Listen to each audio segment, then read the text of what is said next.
गुरु प्यारी साध संगत जी, राधा स्वामी जी। संगत जी, हम आपके अपने चैनल गुरु बंदगी में आपका स्वागत करते हैं। संगत जी, अगर आप सत्संग या साखियां सुनना पसंद करते हो तो हमारे चैनल को सब्सक्राइब कर सकते हो। संगत जी, आज का सत्संग बहुत ही प्यारा सत्संग है, स्पीचलेस सत्संग है, इसलिए इसे पूरा सुनने की कृपालता करें जी।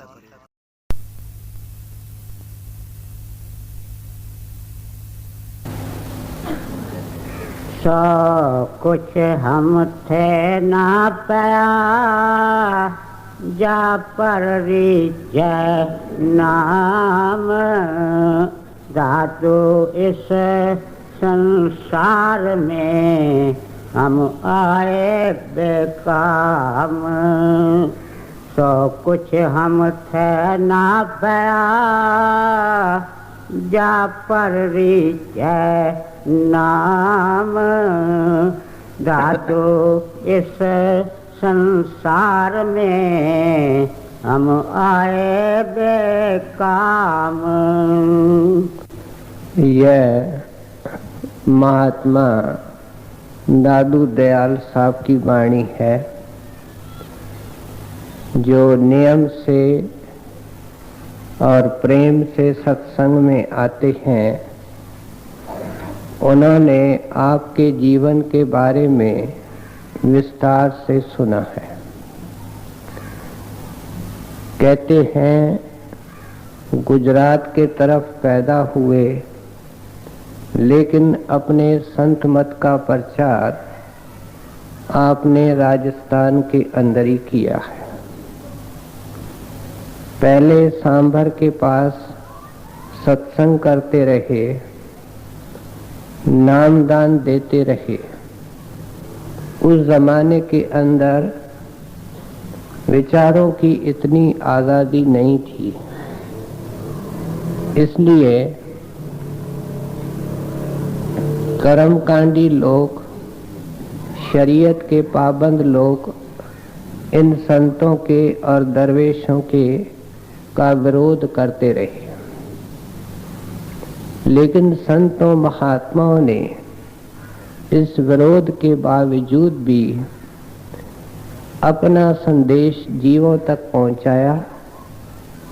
जिन्होंने प्रेम से सुना, उनको अपने साथ लेकर के अपने घर में चले गए, माल के अंदर समा गए।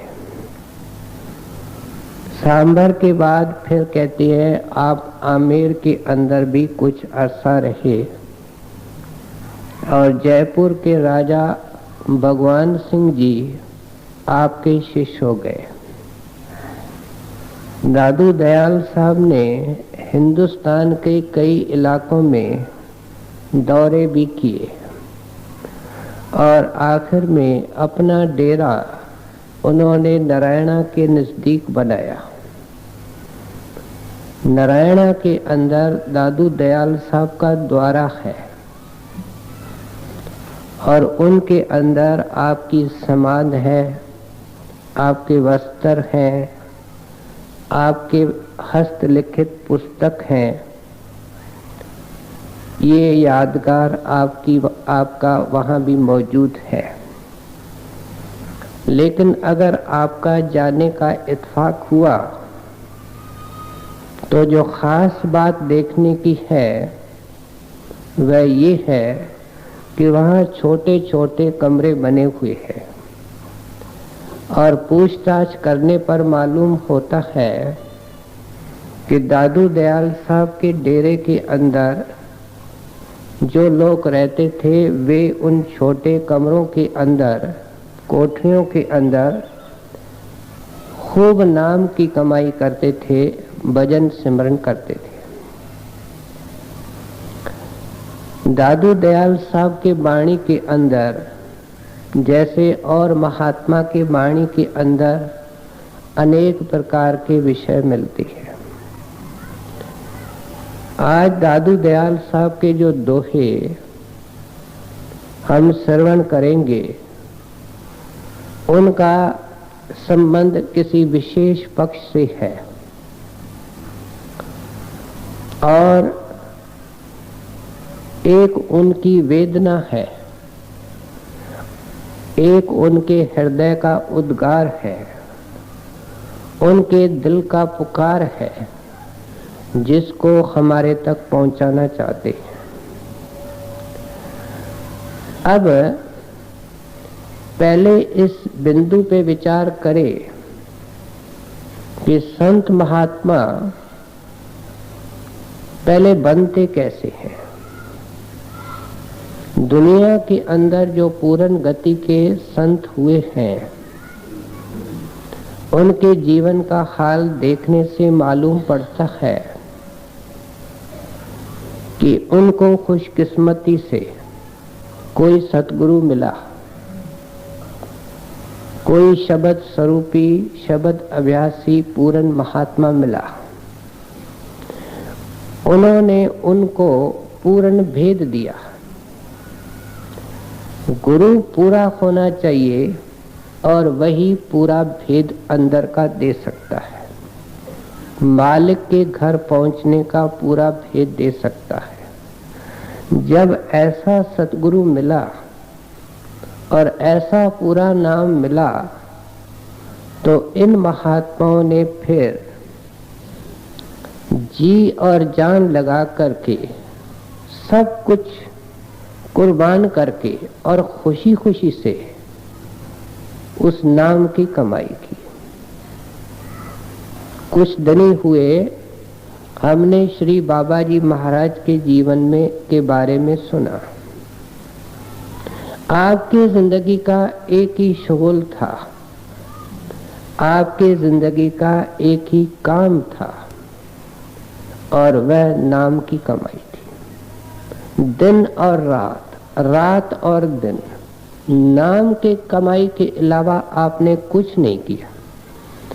और उसकी बरकत ये है कि आज डेरा ब्यास के अंदर लाखों लोग आपके उस कमाई का, उसके भजन का फल ले रहे हैं। अपने जीवन को साफ सुथरा करके, निर्मल करके, नाम की कमाई करके सफल कर रहे हैं, अपने जिंदगी का मनोरथ पूरा कर रहे हैं। आप किसी महात्मा के जीवन का अध्ययन करेंगे तो गहराई के अंदर उनके जीवन का निचोड़ यही मिलता है। अब दादू दयाल साहब आज के इन दोहों के अंदर एक विशेष बिंदु का जिक्र कर रहे हैं, और वह क्या है? आम तौर पे संतों के वाणी के अंदर 3 प्रकार के दया का जिक्र आता है। पहली दया या कृपा उस परमात्मा की, परम पिता परमात्मा की, जब वह मनुष्य दे देता है। अब इस कृपा और दया की कोई कदर नहीं करता। किस तरीके से इस उत्तम देह को आम इंसान बर्बाद कर रहा है।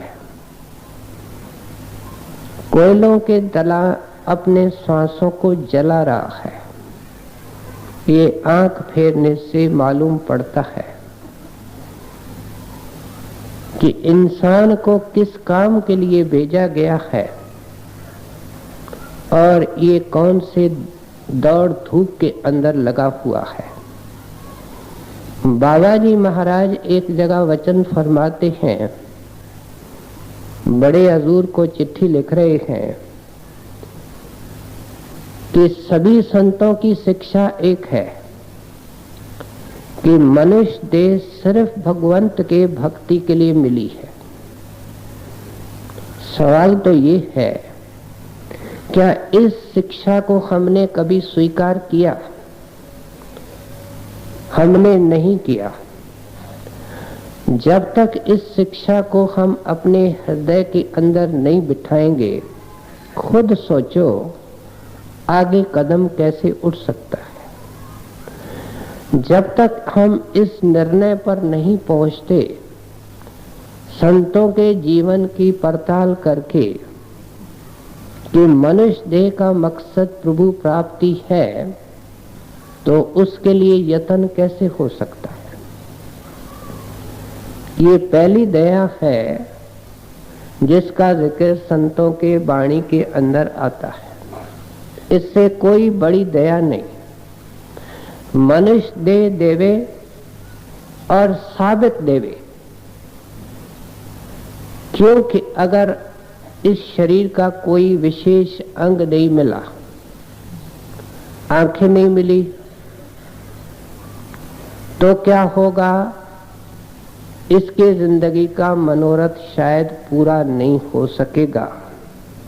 क्यों कि ये संतों का दर्शन कर नहीं सकता है। दर्शन नहीं कर सकता, इसलिए ध्यान नहीं कर सकता। और आम तौर पे ऐसे संस्कारी जीव जिनकी आंखें नहीं होती, वे संतों के सत्संग में पहुंच जाते हैं कभी कभी, और वे सत्संग सुनते हैं। सुन सुन करके उनके वचनों पर प्रतीत भी आती है, लेकिन संत उसको अंदर का भेद नहीं देते, शब्द का भेद नहीं देते। संतों के दरबार में दया है, वो खाली नहीं जाता है। वो अगले जन्म में सत्संगी बनेगा, उसको सब कुछ मिलेगा, लेकिन जिस भारी कर्म के कारण वो दुनिया में आया, दुनिया को देख नहीं सका, मालिक के रूप संत को नहीं देख सका, उसका भुगतान जरूरी है। वो आगे जाकर के अधिकारी होता है।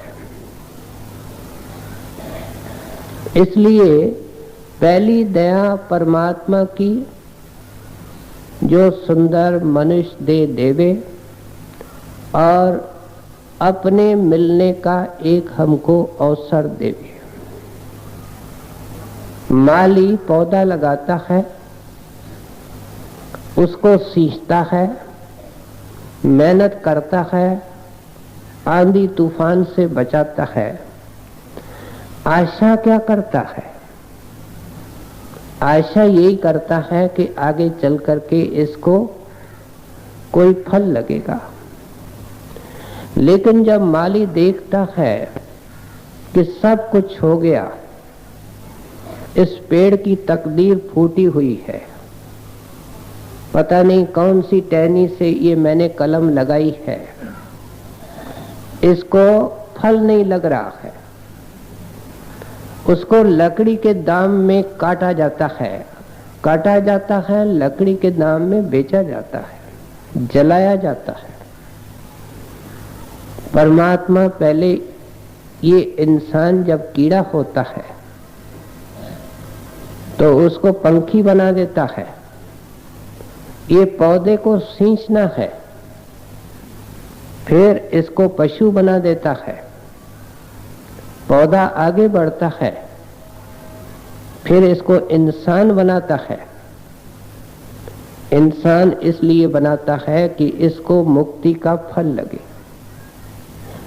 अगर ये फल नहीं लगा, क्या इसने दुनिया के माया के कालक के अंदर जिंदगी लुटा दी? इसको जलाया जाता है।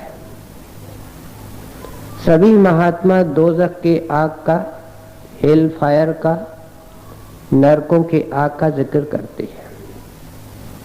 ये वो पेड़ है जिसको फल नहीं लगा, उसको सब मौके दिए गए, उसकी सब प्रकार की सेवा की गई, लेकिन उसको अपने संस्कारों के कारण फल नहीं लगा। ये पहली दया। फिर दूसरी दया जिसका जिक्र संत महात्मा करते हैं, वह भी अप्रत्यक्ष रूप से परमात्मा की ही दया है, लेकिन किसी विशेष रूप में उतरती है। और वह दया वक़्त के संत सतगुरु की है।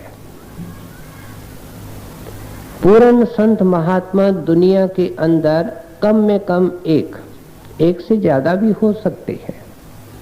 किसी देश में, किसी धर्म के अंदर ये मालिक की मौज है। ऐसे संत महात्मा के दया की फिर जरूरत पड़ती है जब पहली दया हो जाए, जब वह किसी मनुष्य के ऊपर, जीव आत्मा के ऊपर दया करता है तो क्या होता है, उसको परमात्मा का ख्याल आता है, उसको खटक पैदा होती है, वो अपने आप से सवाल करना शुरू करता है, क्या खाना पीना, बाल बच्चे पैदा करना, पशुओं के तरह सो जाना, यही जिंदगी का मकसद है? और ये जिज्ञासा इसको आगे बढ़ाती है। संतों महात्माओं के जीवन को पढ़ता है और इस नतीजे पर पहुंच जाता है कि कबीर साहब सरीखा, दादू दयाल साहब जैसा, गुरु नानक साहब जैसा कोई संत चाहिए, महात्मा चाहिए। पहले परमात्मा की जरूरत महसूस करता है, फिर वक़्त के रूहानी शहंशाह की भी जरूरत महसूस करता है। ये सब इसको पता नहीं चलता, लेकिन दया उस वक़्त के गुरु की है। अगर किसी पिछले संत को भी पुकारता है और सच्ची दिल से पुकारता है कि आप मेरे को कैसे मिलोगे, मैं आपको कैसे मिलूं, तो ये भी वक़्त के शहंशाह की, वक़्त के रूहानी सतगुरु की दया है। उसको पता नहीं चलता है। और क्या होता है कि कोई प्रेमी आदमी मिल जाता है, कोई पुस्तक मिल जाती है, कोई तस्वीर कहीं देख लेता है, कहीं चर्चा हो जाती है, कहीं सफर में आदमी मिल जाता है और इसको उसकी जानकारी मिल जाती है। ऐसे भी केसेस होते हैं जब इसके अंदर सच्ची तड़प होती है तो इसको सपने में दर्शन मिलता है, और जब इसको अंदर वो दर्शन महात्मा देते हैं तो इसको पता नहीं होता है ये कौन है, लेकिन वो ऐसा महसूस करता है कि इसकी अजीब रोशनी है, इसके दर्शन में अजीब खुशी है। 40 साल पहले का एक छोटा वाकया मैं सुना दूं। एक प्रेमी जिसको मैं बहुत अच्छी तरह जानता हूं और अभी चोला छोड़ गया है, उसको परमात्मा के मिलने की बड़ी कसक थी। हिंदुस्तान के जितने साधु महात्मा होते हैं या उस वक़्त के थे, उन्होंने एड्रेस, पते, आश्रम वगैरह के सब अपने डायरी में लिख लिए थे। जाऊंगा, सबको मिलूंगा।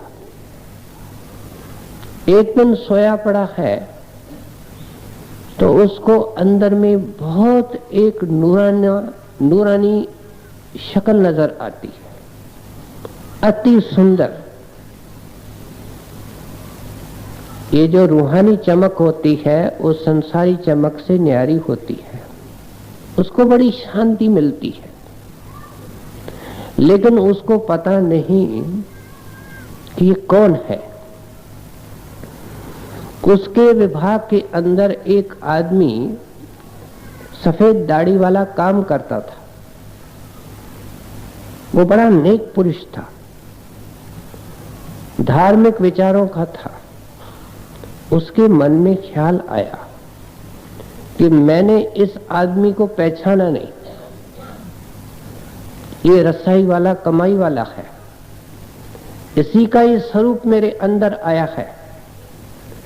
उस दिन के बाद उस आदमी की मेरे को खुद सुनाता था कि मैं उसकी बड़ी कदर करने लगा। फिर इत्तेफाक हुआ और महात्माओं के दर्शन को निकल पड़े। लंबा इतिहास है। वो डेरा ब्यास पहुंचे और जब बड़े महाराज साहब के उन्होंने दर्शन किए तब उसने अपनी गलती महसूस की कि मेरे को दर्शन इनके हुए थे और मैंने गलती से समझा था कि वह आदमी जो मेरे विभाग के अंदर काम करता है वे मेरे अंदर उस नूरानी रूप में आए थे। गुरु का या संत सतगुरु का हाथ 7 आसमानों पे खंडों ब्रह्मांडों पर काम करता है। उसके लिए फासला कोई मायना नहीं रखता। सच्चे दिल से कहीं कोई बैठा है, कितने सुनसान टापू में बैठा है, इस दुनिया में है, ऊपर है,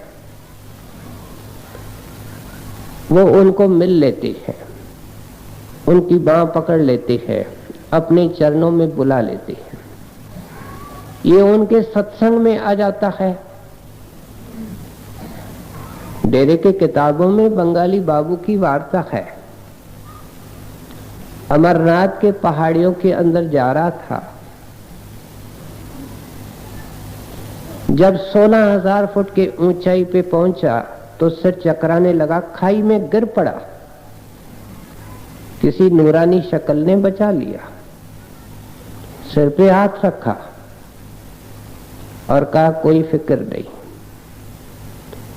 जब डेरे पहुंचा देखा, हैरानी की बात है कि जिसने बचाया था वो यहां बैठा है। बड़ा प्रेमी सत्संगी हो गया। ये गुरु की दया है। जब ये सत्संग में पहुंच जाता है तो फिर ये सुनता है। सुन सुन करके इसके मन के अंदर दृढ़ता आ जाती है कि मनुष्य जन्म किस काम के लिए मिला है, और सोझी भी आ जाती है कि वह काम कैसे पूरा होगा। अगर हमको पता भी लगा किसी जन्म में, या किसी इंसान को आज भी पता लगता है कि प्रभु प्राप्ति के लिए ये इंसान की देह है, तो उसको सोझी नहीं है, ज्ञान नहीं है, सही साधन नहीं है, इसलिए उसका तीर खाली जाता है, निशाने पे नहीं जाता। इसलिए जब सत्संग के अंदर आकर के वह बैठता है तो मंजिल सामने आ जाती है। जो मार्ग उस मंजिल तक जाता है, हम सुनते हैं कि आंखों से ऊपर वो मार्ग है, इस आकाश के ऊपर है, लेकिन उसका नमूना आंखों के ऊपर है। मार्ग तो आकाश के ऊपर है,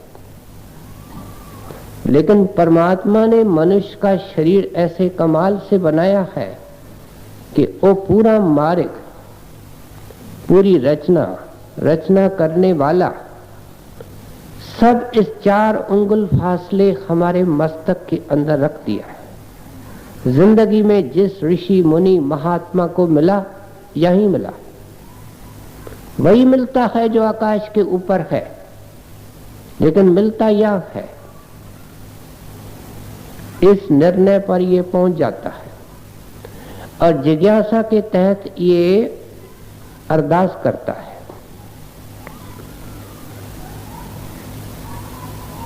कि ऐ दीनानाथ, मैं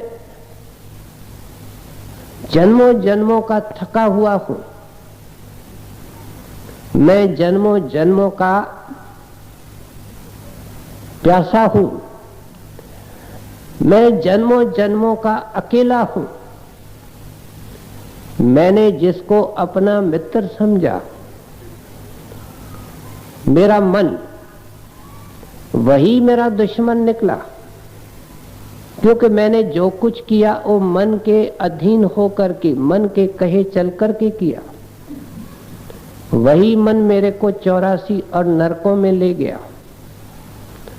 अब आप बता रहे हैं इस मन को पकड़ने की दवा अंदर है, वह नाम है। नाम कोई अक्षर नहीं, नाम ज्ञान का भंडार है, प्रकाश का मीनार है, अजीब कीर्तन का एक स्रोत है। नाम सारे खंडों ब्रह्मांडों को बनाने वाली शक्ति है। इतनी बात हमको कहां समझ में आती है? उसका नमूना ही नहीं संसार। दुनिया के धार्मिक किताबों में लफ्ज़ हैं, अक्षर हैं, नाम कहां है? नाम नहीं है। मेरे को उस नाम का दान दीजिए। गुरु दया करके उस अंदर के नाम का ही दान देता है। बाहर से वो सिमरन देता है, लेकिन उस वक्त अंदर के नाम का भी दान देता है। श्री बाबा जी महाराज उनको शब्द धुन का दान कहते हैं। कहते हैं इसको शब्द धुन का दान मिलता है, और उस शब्द धुन के दान को देखने और प्रकट करने की विधि मिलती है कि इस तरीके से इसको प्रकट करो। याद रखो कि ये जो दूसरी दया है, वक़्त के रूहानी शहंशाह की, संत सतगुरु की, जब वे दया के वेग में आकर के हमको अंदर का भेद देते हैं, माफ करना, उन्होंने सब कुछ दे दिया। सत्संगी बार बार गुरु को तंग करता है कि मेरे को कुछ दीजिए, मेरे को कुछ दीजिए, जबकि उनको कुछ नहीं देना है। उन्होंने दे दिया है। फर्क केवल ये है कि इसको लेना है, और जिस कीमत पे वो लिया जाता है उस कीमत को देने को ये तैयार नहीं है। इसके सोचने का तरीका ही गलत है। इन दिनों में बाबा जी महाराज की चिट्ठियों को मैं गहराई से पढ़ता रहा हूं। साफ लिखते हैं कि गुरु को जो देना होता है नाम के वक्त दे देते, कुछ बचता ही नहीं है। अब इसलिए संत महात्मा अपने वाणी के अंदर तीसरे प्रकार की दया का जिक्र करते हैं, और वह सत्संगी की, जिज्ञासु की, दीक्षित आत्मा की अपनी दया, अपने ऊपर दया। ये जो आज हम दोहे सुनेंगे, 6-7 दोहे, उनका संबंध सिर्फ इस दया से है कि अब परमात्मा की दया हो गई, संत की दया हो गई, अंदर का भेद मिल गया, नाम का भेद मिल गया। अब मन निष्ठुर है। इसके बाद है लड़ाई पूरी मन से। मन निष्ठुर है, जिद्दी है। जैसे जिद्दी घोड़ा होता है, जिस तरफ चलाओ उस तरफ नहीं चलता है, दूसरे तरफ चलता है।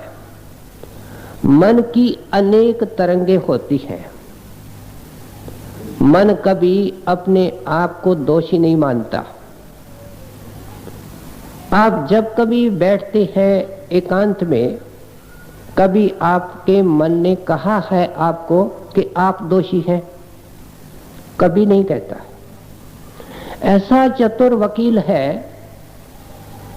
कि हमेश दोष दूसरे के ऊपर डालता है। मन की एक अजीब आदत है कि जो इसके पास है उसके लिए कभी ये शुक्र नहीं करेगा। ये कहेगा कि ये नहीं है, ये नहीं है, ये नहीं है। मन की आदत है कि गुरु के बारे में नहीं सोचेगा, ये दुनिया के लोगों के बारे में सोचेगा, और जब भी सोचेगा उनके बारे में तो उनके गुणों को नहीं सोचेगा, उनके मेहरबानियों को नहीं सोचेगा, उनके अंदर जो थोड़ी बहुत नेकी है। कोई इंसान नेकी से खाली नहीं। डाकू के अंदर कौन सी नेकी है कि वो बहादुर है। हम कैसे कहते हैं कि किसी के अंदर कोई नेकी नहीं है, लेकिन इस मन की आदत है कि गुरु को नहीं सोचेगा, दुनिया के लोगों के बारे में सोचेगा, लेकिन उनके बारे में भी निगेटिवली सोचेगा। क्यों? ये निगेटिव धातु से बना हुआ है। उसके अवगुणों को, उसके कमजोरियों को, इसने ये कर दिया, मेरे से ऐसे चला, मैं इसके साथ अच्छा चला। अपनी बुराई को नहीं देखेगा, दूसरे की बुराई देखेगा। कितना भी फिर इसको मिल जावे, कभी ये शुक्र नहीं करेगा। ये भूखे का भूखा है, हमेशा मांगता रहता है अंदर से, ये हो, ये हो, ये हो। कहते हैं ये तो पूरी लड़ाई है। इस मन की सारी हालत बदलनी है, टोटल थिंकिंग इसकी बदलनी है, और उसके लिए गुरु नाम देता है, सिमरन देता है, ध्यान देता है, शब्द को सुनने की टेक्निक देता है।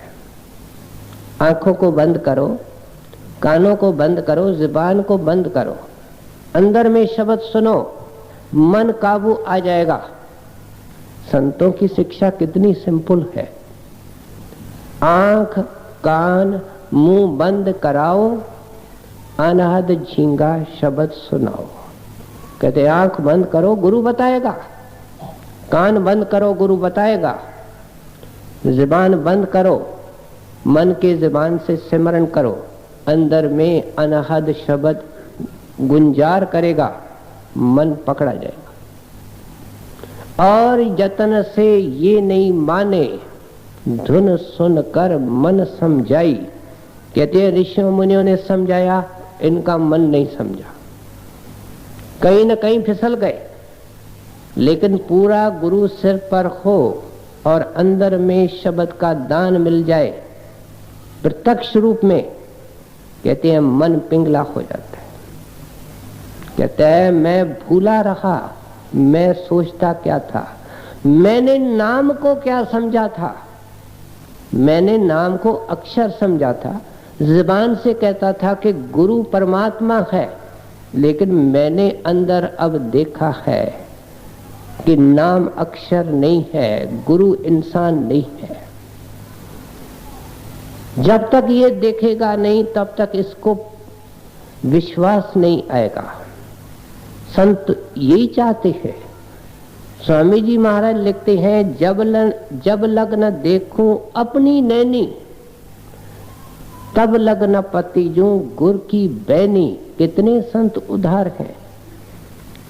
कहते हैं गुरु कहता है तेरे अंदर 5 खंड ब्रह्मांड हैं, 5 शब्द हैं, 5 प्रकार की रोशनियां हैं, बेअंत रचना है। स्वामी जी महाराज कहते हैं गुरु के इस वचन पर विश्वास तब रखो जब पहले अपने आंख से अंदर देखो, और विश्वास वही टिकाऊ है। ये तीसरे प्रकार की दया है। और इस पहले दोहे के अंदर दादू दयाल साहब क्या फरमा रहे हैं, सो कुछ हमते ना भयो, जा पर रीझे नाम, दादू हम इस संसार में आए बेकाम। ये कौन कहता है? ये वह आत्मा कहती है जो एक आस रखती है, और वह आस गुरु मिलन की है, वह आस उस शब्द के मिलने की है, उस शब्द का दर्शन करने की है, उस शब्द के साथ जुड़ने की है। वह आत्मा कह सकती है। पहले प्रोफेसर विद्यार्थी होता है, और जब वो विद्या विद्यार्थी के रूप में पढ़ता है स्कूल कॉलेज में, तो उसको पता है कि मेहनतें कितनी करनी पड़ती है, तकलीफें कितनी हैं, किस तरीके से रातों को जागना पड़ता है, नींद किस तरीके से तंग करती है और किस तरीके से नींद को खोना पड़ता है, सब जानता है। और जब प्रोफेसर बन जाता है तो उसको पता है कि मेरे पास जो विद्यार्थी आए हैं उनके रास्ते में क्या क्या दिक्कतें हैं। ये वाणी तो धूमधाम पहुंच करके दादू दयाल साहब ने लिखी, ये सारी रुकावटों को पार कर गए, लेकिन जानते हैं कि जिसको मैंने नाम दिया है, जो इस वाणी को आने वाली पीढ़ियां पढ़ेंगे, जिज्ञासु पढ़ेंगे, उनकी दिक्कतों का इनको आभास है, उनको ये महसूस करते हैं, इसलिए अपने ऊपर घटा करके कहते हैं कि हमने बहुत कोशिश की इस मन को समझाने की। मन को समझाना क्या है? नाम को रिझाना है। नाम के रिझाने के अंदर रुकावट केवल मन की है, और इसको दूर करने का यत्न कहां से होता है? पहले पहले सत्संग से प्रीत। अब हम देखते हैं भाई बहन सिर्फ 15-20 मिनट सत्संग में लेट आते हैं। एक इस छोटी बात को लीजिए, हम अपने ऊपर दया करने को तैयार नहीं है। दुनिया में सब अमीर नहीं होते हैं, कोशिश सब करते हैं। कई बार समझाओ, नहीं समझेंगे, संस्कार भारी है। दादू दयाल साहब इस नुक्ते पर हमको लाना चाहते हैं कि संकल्प ले लो कि सत्संग का नागा नहीं होगा, सत्संग पर समय पर जाऊंगा, 5 मिनट पहले जाऊंगा। सत्संग में जब ये बैठे, आप गुरु के तरफ तो देखो, इतनी बड़ी हस्ती है, हम कामी क्रोधी जीव है, उनको माथा टेक करके बैठता है। कभी हमने ये सोचा है कि सत्संग के अंदर जितने बैठे हैं वे हमसे अच्छी हैं? अगर नहीं समझा है तो मिलेगा भी कुछ नहीं। ऐसे समझ करके ही बैठना पड़ेगा। गुरु को हाजिर नाजिर समझना पड़ेगा। ये उसके तरफ से है, सब कुछ उसके तरफ से, और है भी उनके तरफ से। हमको तो किसी का डर नहीं। अगर गुरु हाजिर नाजिर है, लेट आते हैं, क्या वो नहीं देखता है? हमको तो किसी का डर नहीं है। जब उसका डर नहीं तो इंसान का क्या डर?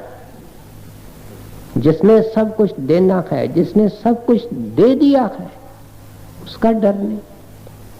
कहते ये अपने ऊपर दया की शुरुआत है, इससे दया का प्रारंभ होता है। संकल्प करे सेवा करके जाऊंगा, और संकल्प करे कि सिमरन करके घर तक जाऊंगा। संकल्प करे कि जो कुछ सुना है दादू दयाल साहब की तरफ से, उसका चिंतन करूंगा। चिंतन क्या है? बार बार दोहराना।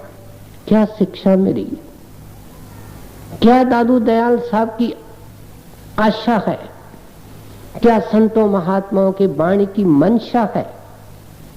ये चिंतन है, हम करते नहीं। दादू दयाल साहब हमको चाहते हैं कि इस तीसरी दया करके ये पार हो जाए। अगर पहली दया हुई, मनुष्य देह मिली, और दूसरी दया नहीं हुई तो वह भी फिजूल चली गई। अगर पहली दया हुई और दूसरी दया हुई और तीसरी नहीं हुई तो सत्संगी भाई बहन भी कहता है मैं माया के धारा में बह रहा हूं, मेरे को भी काम क्रोध तंग कर रहा है, मैं भी दुखी हूं।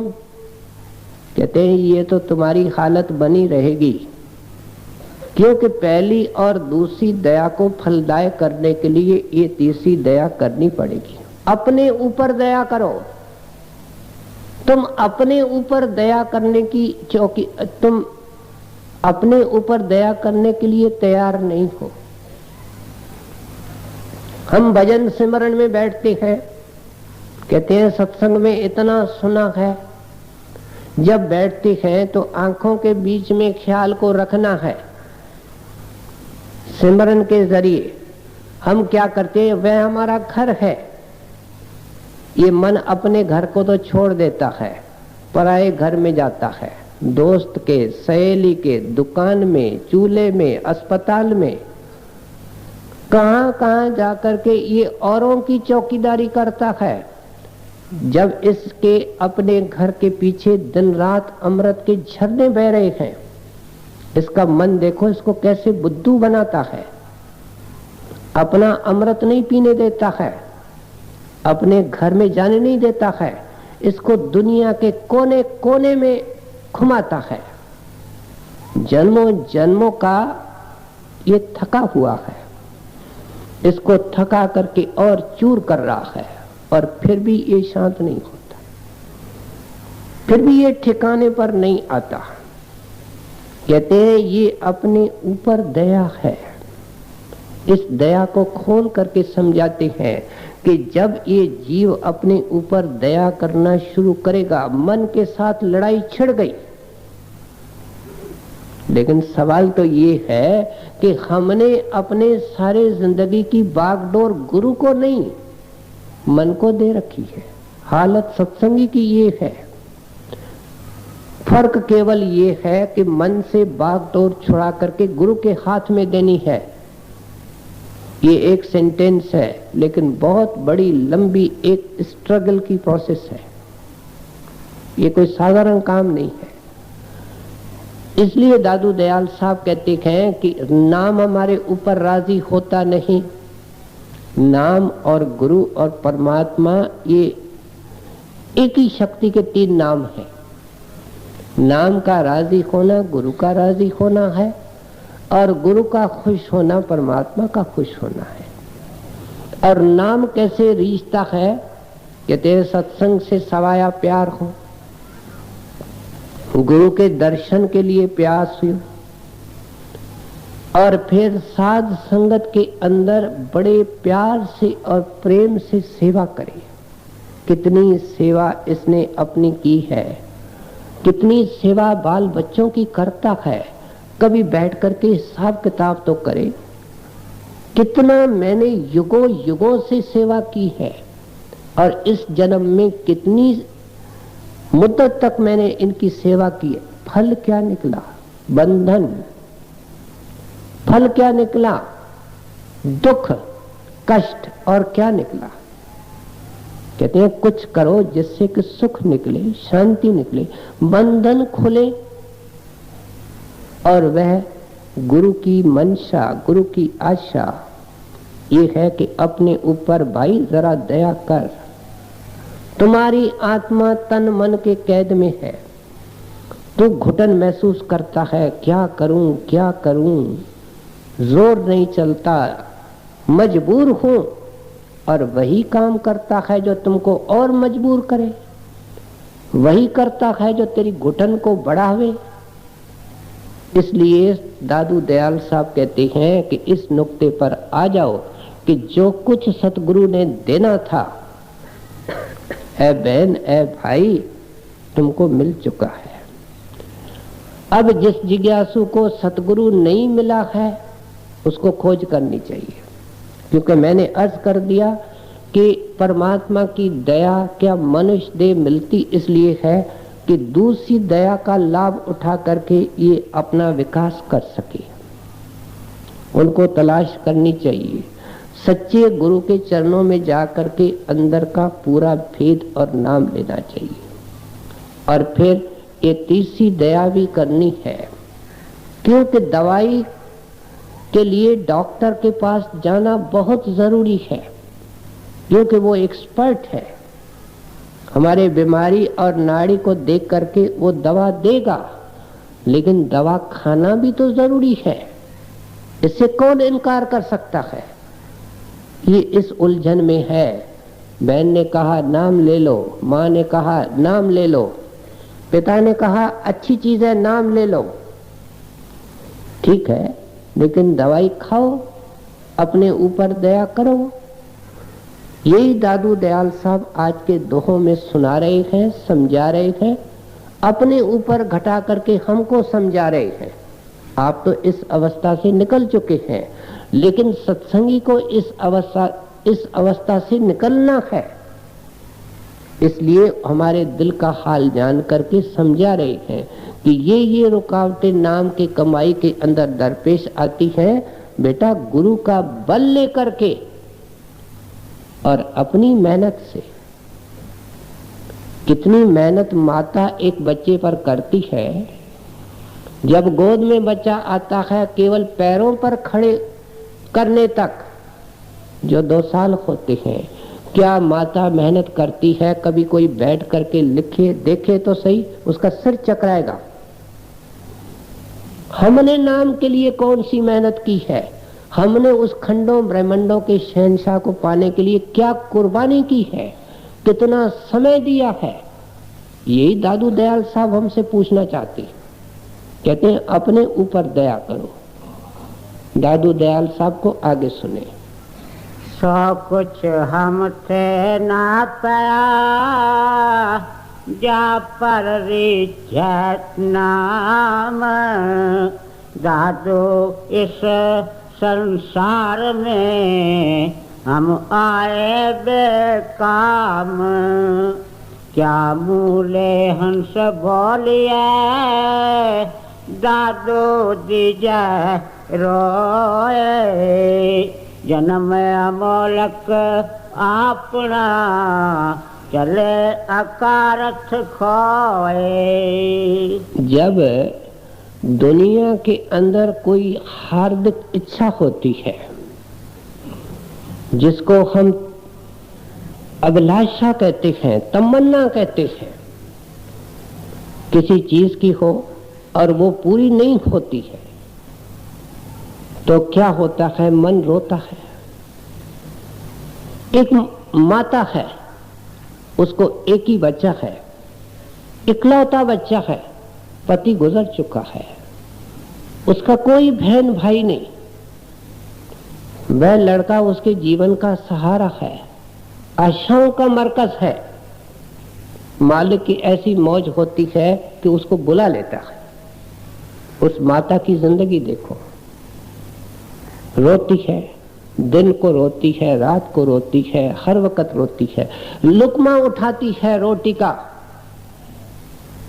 खाना भूल जाती है, आंसू बहने लगती है। क्या है? कहते हैं एक तमन्ना है, वो तमन्ना पूरी नहीं हुई। के अंदर विरह के दोहे मिलते हैं, फरियाद और पुकार के शब्द मिलते हैं। पढ़ने से बाल खड़े हो जाते हैं। हंस हंस कंठ न पाया, जिन पाया तिन रोए। गुरु साहब की वाणी है, ग्रंथ साहब की वाणी।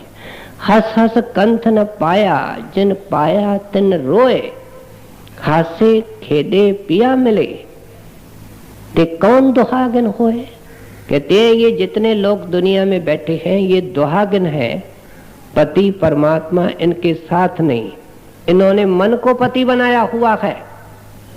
असली पति को छोड़ के दूसरे को पति बनाना, ये दुहागिन का काम है।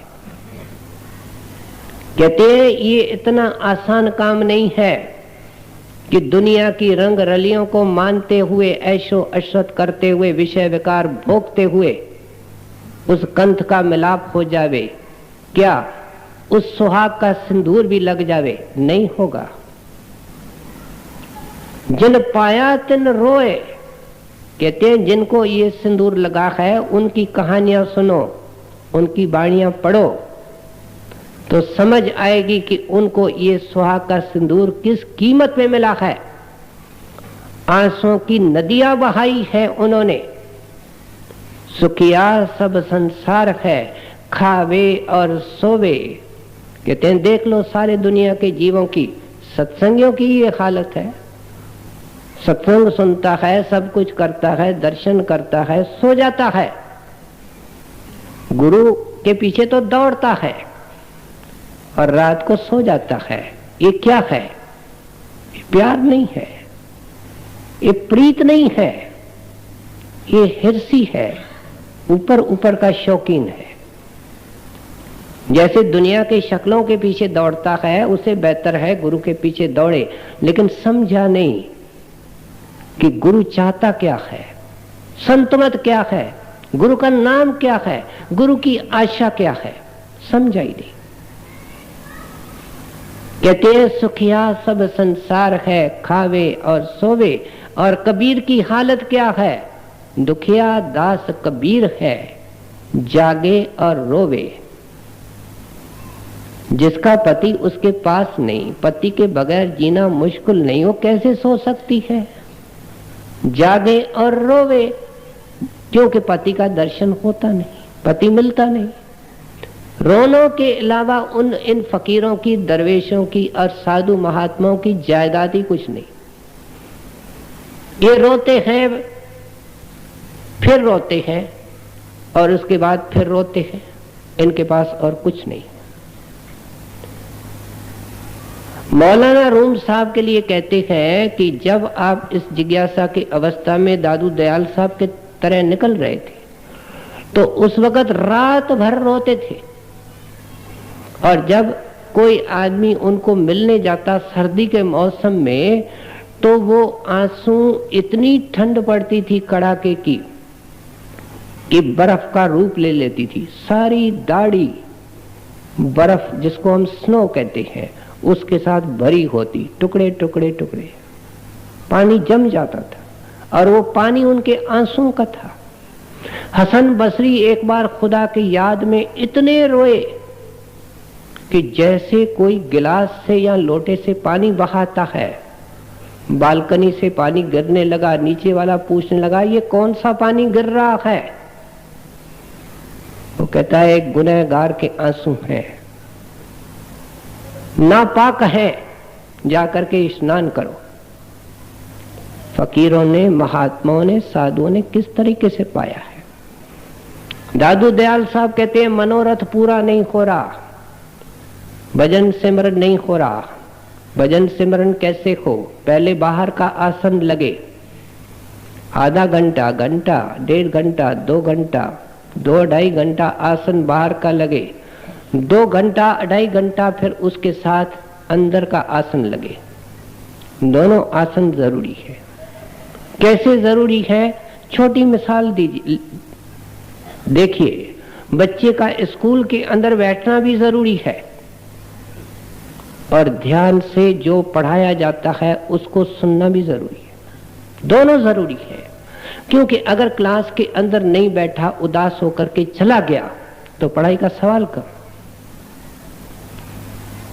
बैठे भी और ध्यान नहीं दिया तो भी कोई फायदा नहीं। आसन लगाया और सिमरन नहीं किया, ध्यान नहीं दिया, मन घूमता रहा, क्या फायदा होगा? इसलिए कहते हैं कि कबीर साहब एक मिसाल देते हैं कि तुमको अगर निशाना लगाना है तो कमान को तो कस के रखो और तीर उसके ऊपर चढ़ा करके लगो, कभी निशाना लग जाएगा। अगर कमान को ही छोड़ देते हो, क्या कमान के बगैर भी कोई तीर लग सकता है? तुम पहले अपना आसन तो मजबूत करो, एक आसन में तो बैठो, और साथ साथ में आसन के अंदर बैठने में कोई फायदा नहीं जब तक मन का आसन न लगाया जाए, सिमरन का आसन न लगाया जाए। लगातार आंखों के बीच में जो अंधेरा है उसके बीच में देखना है, उसमें रोशनी हो जाएगी। कब रोशनी होगी? जब शरीर की सुध भूल जाएगी।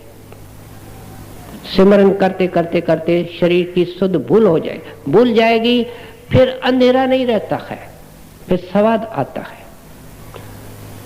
अब इस तो लड़ाई के अंदर, इस जदोजहद के अंदर, संघर्ष के अंदर ये साधक लगा हुआ है।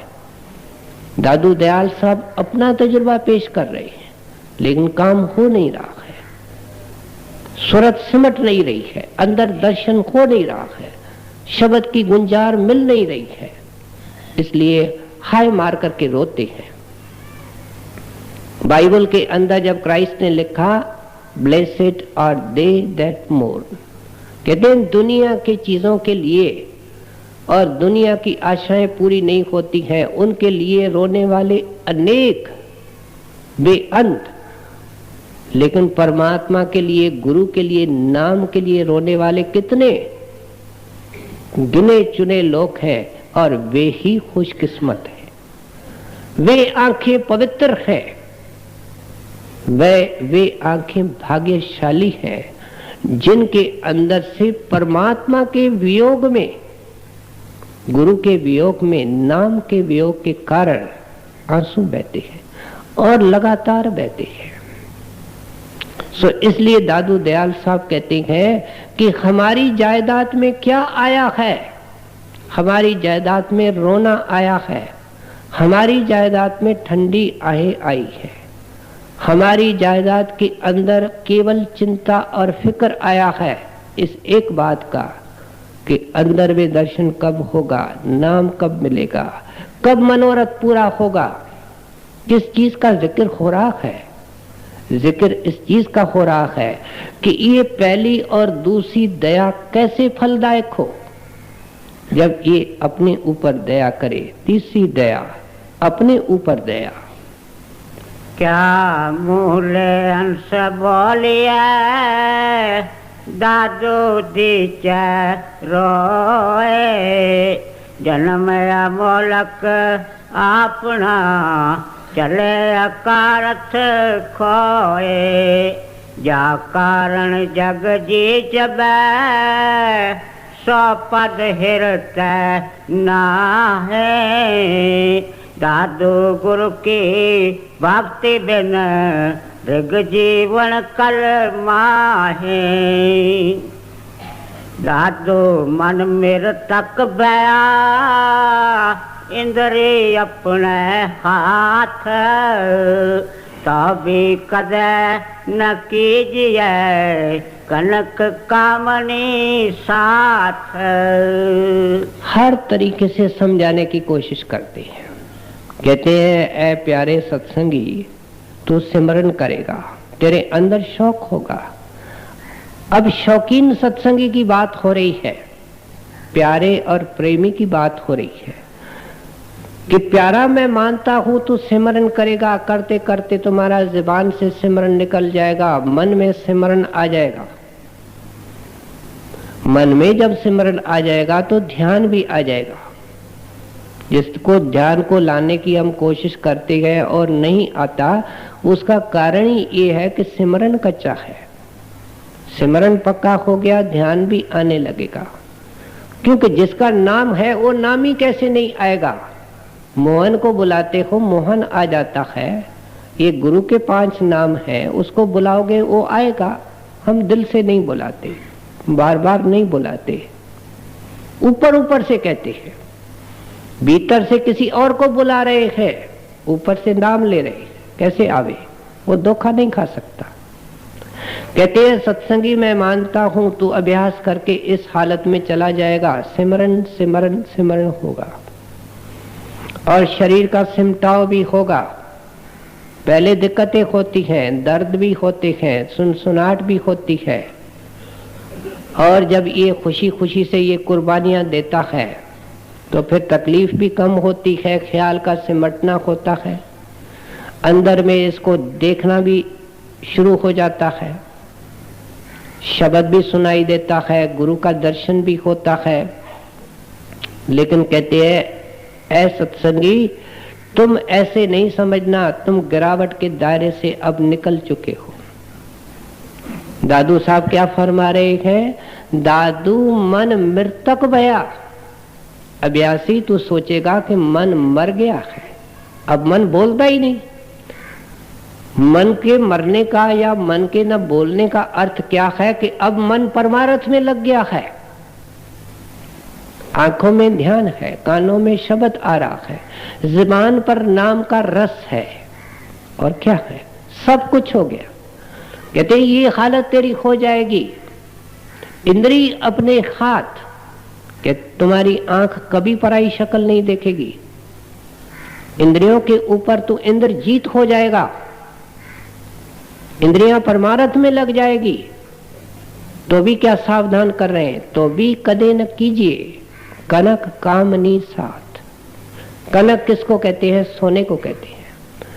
और आपका अर्थ यह है कि जितने दुनिया के पदार्थ हैं, हाथ हवेली है, तुम्हारे रुपए पाउंड और डॉलर है, तुम्हारा सोना चांदी और हीरा है, ये सब कनक में है। कहते हैं इनके नजदीक नहीं जाना।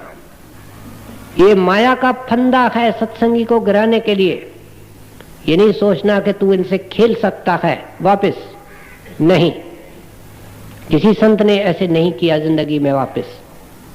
और फिर कामनी के अंदर, कामनी का अर्थ ऐसे स्त्री है, लेकिन यहां दुनिया के जितने रूप हैं वे सब इसके अंदर आ जाते हैं।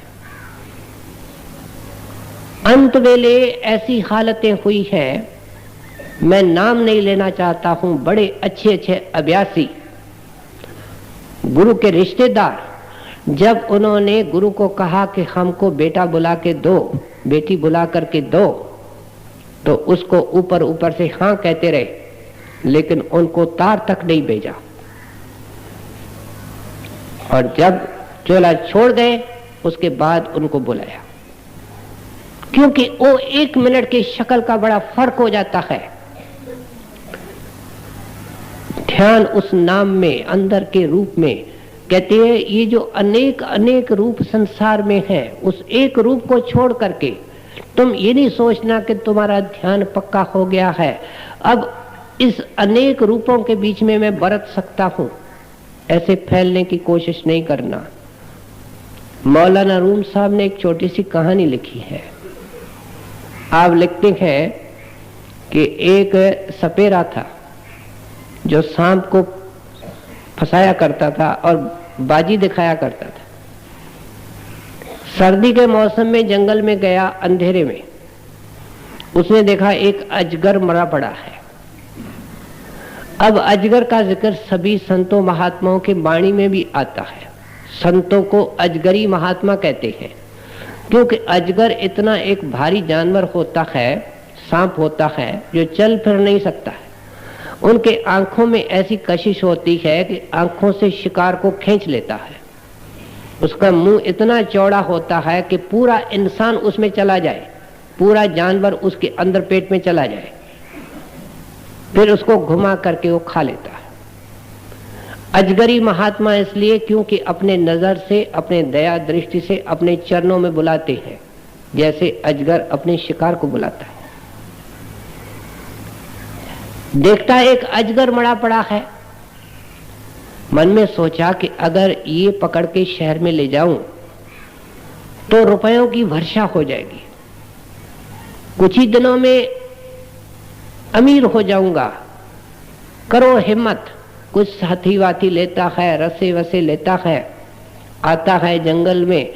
उस अजगर बड़ा भारी है, उसको बांध लेता है, घसीट करके उसको शहर में ले आते हैं, चौराहे में रखता है। हजारों में लोग आ जाते हैं। मौलाना रूम साहब ने ये दृष्टांत लिखा है और कहते हैं भाई वाह इसकी हिम्मत, आज हमको अजगर दिखा दिया, अजगर को पकड़ के आया। और क्या हुआ, सुबह हुई, सूरज निकला और उसकी तपश और गर्मी उस अजगर के ऊपर पड़ी। वो अजगर मर नहीं गया था, सर्दी के कारण ठिठुर गया था, जम गया था, फ्रोजन था। आई गर्मी जब उसके ऊपर पड़ी तो उसने अपना मुंह खोला, जैसे सांप अपनी फन उठाता है, और पहला पहला आदमी जो निगल गया वो कौन था? वो बाजीगर, वो सपेरा। कहते हैं ये जो तेरा मन कहता है कि अब मैं मर चुका हूं, ये मरा नहीं है, ये ठिठुर गया है। जब भी विषय विकारों की फिर गर्मी इसको लगेगी, इसके अंदर जान आएगी, ऐ साधक तेरे 20 साल की कमाई खा जाएगा। कभी ऐसा काम नहीं करना। ये संत महात्मा बाखबर होते हैं, क्योंकि सारे ये रास्ते को तय कर चुके हैं, सारी घाटियों के रुकावटों को जानते हैं। इसलिए हमको सावधान कर रहे हैं कि ऐ अभ्यासी तेरी ऊंची हालत हो जावे तो भी एक खतरनाक काम कभी करने की कोशिश नहीं करना। तादो मन मेरे तक पया इंद्री अपने हाथ, तभी कदा न कीजिए कनक कामनी साथ। सहकामी सेवा करे, मांगे मुक्त गंवार। साधु ऐसे बहुत हैं, फल के पूजन हार। कहते हैं तू रिद्धि सिद्धि का साहिब हो जाएगा, केवल इच्छा करने से ही चीज मिल जाएगी, लेकिन गुरु के दरबार में कुछ नहीं मांगना। अभी तो हमारे अंदर कोई शक्ति नहीं है, हम दिन रात झोली फैला रहे हैं और हमारी एक डिमांड लिस्ट बनी हुई है कि गुरु जी कृपा करो, आप कृपा सिंध हैं, हमारे ये 2-4 काम करना आपके लिए क्या मुश्किल है। या हम सही हैं या दादू दयाल साहब सही हैं। कहते हैं सहकामी सेवा करे, मांगे मुग्ध गंवार। जो मांगता है उसको मुग्ध कहते हैं, उसको गंवार कहते हैं। और जो नाम की कमाई करता जाता है और अपने आप को बड़भागी समझता है कि महाराज आपकी कृपा है कि मेरे को एक औजार बना दिया है आपने। जैसे पेंटर अपने ब्रश को एक औजार ही तो बनाता है, ब्रश करता क्या है। आपने मेरे को एक साधन बना दिया है, करने वाले आप, कराने वाले आप हैं। और मेरे को आपके अलावा कुछ नहीं चाहिए। आप किसी भी संत महात्मा की वाणी पढ़ के देखो, वे कहते हैं महाराज हमको स्वर्ग नहीं चाहिए, बैंकुट नहीं चाहिए, हमको कोई चीज नहीं चाहिए, एक आप चाहिए, आपके चरण चाहिए। बड़े हजूर महाराज तो यहाँ तक बाबा जी को लिखते हैं मेरे को सचखंड भी नहीं चाहिए। बताइए क्या रहा, मेरे को आप चाहिए। क्योंकि सचखंड क्या होता है, सचखंड हमारे अंदर है, लेकिन गुरु न मिले तो इंसान खत्म हो जाता है, लकड़ियों में चला जाता है। सचखंड कहाँ जाता है। मेरे को सचखंड भी नहीं चाहिए, मेरे को आप चाहिए। कहते हैं इस नुक्ते पर आओ। ऐसा वफादार नौकर जो होता है, जो मालिक से कुछ नहीं मांगता है। आखिरी जो कड़ी आ रही है उसमें दादू दयाल साहब समझा रहे हैं, उसके सारे काम मालिक करता है। ऐसे उदाहरण मिलते हैं कि उनके लड़कियों की, लड़कों की शादी मालिक करवा देता है, अच्छे में अच्छे वस्त्र उन नौकरों को पहनने को देते हैं। और बाहर से कोई आदमी आकर के पूछता है ये कौन है, तो ये नहीं कहते ये नौकर है, ये कहते हैं हमारे घर का आदमी है। कौन है जो सहकामी है, नहकामी है, कुछ नहीं मांगा है, जो सोने को मिला, जो पहनने को मिला, जो खाने को मिला, मुस्कुराता रहा। खुशी किस बात में कि मालिक क्या चाहता है, मेरा साहिब क्या चाहता है, उसका हुक्म बजाने में खुशी। कहते हैं करके तो देखो। जब दुनिया का एक साहिब या मालिक होकर के, राजी होकर के नौकर के ऊपर इतनी नवाजिश कर देता है, इतनी दया कर देता है, क्या उसके दया के भंडार कितने ऊंचे हैं, वो कितना रहमान है। तेरे को रहमत लेने भी आती है, तू तो छोटी छोटी चीजों को मांग करके उस रहमत को खत्म करने लगा है। क्यों नहीं उस चीज के लिए मांग करता है जो सदा के लिए तेरे को जन्म मरण से ही मुक्त कर देवे। इसलिए दादू दयाल साहब कहते हैं कि सतगुरु के आगे सिर्फ प्रार्थना नाम के लिए करनी चाहिए। सत्संगी के अंदर से एक ही ख्याल निकले, महाराज मेरा सत्संग न जावे, मेरे दर्शन का प्यार बढ़ता रहे। और ये सत्संग और दर्शन इसलिए है कि नाम की कमाई हो, हम असली नुक्ते पर आते नहीं हैं। और मेरी बढ़ती हुई नाम की कमाई हो, नित नया शौक हो। बाधाएं आए लेकिन आप मेरे को बाधाओं से ऊपर उठाते जाए, उड़ाते जाए, मेरी नाम की कमाई बने। मेरे को एकांत दीजिए, मेरे को माया नहीं चाहिए, मेरे को पैसा नहीं चाहिए, मेरे को संतान का मोह नहीं चाहिए, मेरे को कुछ नहीं चाहिए, मेरे को आप चाहिए। कहते ऐसा निष्कामी हो करके सच्चे दिल से जो पुकारता है उसकी हालत क्या होती है, उसको क्या मिलता है, दादू दयाल साहब आखिर में उसका भोग पा रहे हैं। सकामी सेवा करे मांगे मुक्त गंवार। दादू ऐसे बहुत हैं हल्के पूछन खार। तन मन से लागा रहे राता सिरजन हार। दादू कुछ मांगा नहीं ते बिरला संसार। दादू दयाल साहब मानते हैं कि ये हालत किसी विरले की होती है, लेकिन जिसकी खो जाती है किस्मत वाले की, वह मालिक में होता है, मालिक उसमें होता है। लगता ऐसा है कि ये इंसान है, लेकिन वह सत्संगी भी वह इंसान नहीं रहता है। कहते हैं वो सृजनहार में समा जाता है, ऐसा उसके साथ अंदर में संबंध जुड़ जाता है कि बाहर से अलग लगता है कि खाता है, पीता है, चलता है, काम करता है। संत भी दुनिया में ऐसे चलता है, उसके बाल बच्चे हैं, काम करता है। हम सोचते हैं कि मालिक इसके अलावा कोई आकाश में है, लेकिन वही सब कुछ है। कहते हैं अब उसमें और सृजनहार में कोई फर्क नहीं रहा।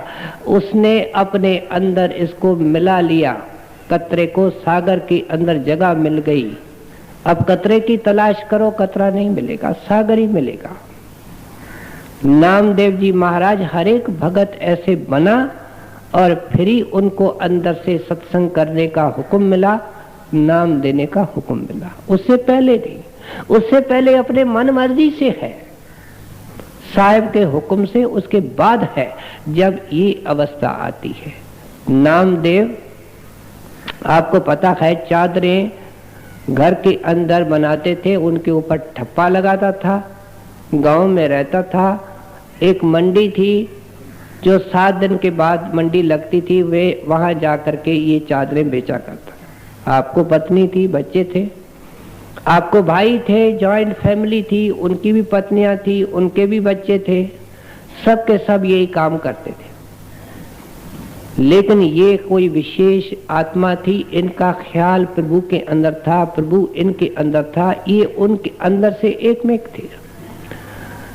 अब एक बार इन्होंने वो जब मंडी का दिन आया, पत्नी ने कहा भाई घर में आटा नहीं है, इसको बेच के आना, तब आगे वाले हफ्ते का काम चलेगा। ये जाता है मंडी से दूर, गठड़ी रख लेता है, कोने में जाकर के भजन बैठ जाता है। ध्यान अंदर लग गया। जब साहब ने अंदर से छुट्टी दी, आंखें खोली, देखता है मंडी तो खत्म हो गई, सब लोग चले गए, मेरा भाई भी नहीं है, कोई भी नहीं है। गठरी लेकर के घर आया, पत्नी ने कहा तेरे भाई सब चादरें बेच करके आए, पैसे लेकर के आए। कहता है कोई ग्राहक नहीं मिला। भैया अटपटी बात है, उन सबको ग्राहक मिले और तेरे को ग्राहक नहीं मिले। कहते हैं ग्राहक थे लेकिन नकद लेने वाले कोई नहीं थे, तेरे को तो नकद पैसे चाहिए। कहते फिर कम में कम उधार में दे आता, अगले हफ्ते को पैसे मिल जाता। तो नामदेव तो बोल नहीं रहा था, साहब बोल रहा था। कहते उधार देना है तो मैं अभी दे आऊं, कि अभी दे आऊं। गठरी उठाता है, उस सुनसान पहाड़ी में जाता है, बड़े बड़े बाटे पड़े हैं, एक एक चादर उनके ऊपर लिपेट देता है और सब चादरें वहां फैला करके एक छोटा बाटा पत्थर है लेकर के आ जाता है। घर वालों ने कहा कि दे आया? कहते हैं हाँ उधार पे दे आया, अगले हफ्ते को पैसे मिल जाएंगे। लोगों को पता चला, गांव वालों को, वो आकर के घर वालों को कहते हैं ये आपको बहकाता है, वो पत्थरों को ऊपर चादरें डाल के आया, सब लोग ले गए, पैसा वैसा कुछ नहीं मिलने वाला। नामदेव से पूछते हैं, कहते तुम चिंता क्यों करते हो, जिसके सामने मैंने इनको दिया है उधार वो जामिन है, तुम चिंता न करो। जब 7 दिन पूरे हुए, कहते हैं पैसे नहीं आए, कहते जामिन को पकड़ो। कहाँ है जामिन? कहते सामने ताक के ऊपर बैठा है।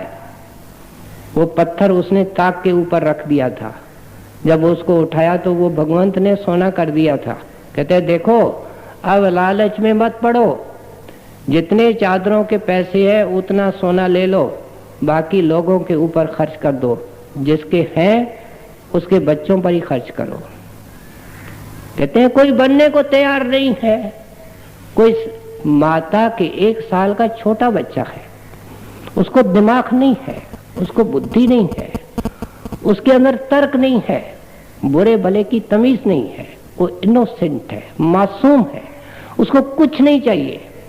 जब वो माँ के गोद में बैठ जाता है, आंखें मूंद लेता है, तो उसको कुछ सोचना ही नहीं पड़ता है। जो कुछ सोचना पड़ता है माँ को करना पड़ता है।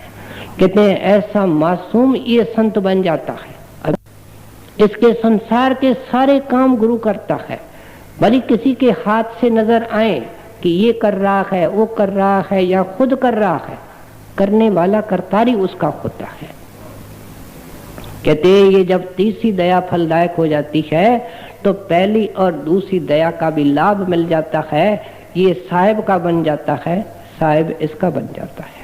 तन मन से लागा रहे, राता सिर चनखार, दादू कुछ मांगे नहीं, ते बिरला संसार। संगत जी, अब हम आपसे इजाज़त चाहते हैं। जिन्होंने अभी तक हमारे चैनल को सब्सक्राइब नहीं किया वो ज़रूर कर लें, क्योंकि हम ऐसे ही बेशकीमती सत्संग लेकर आते रहते हैं। सो संगत जी, फिर मिलेंगे एक नए सत्संग या एक नई साखी के साथ। राधा स्वामी जी।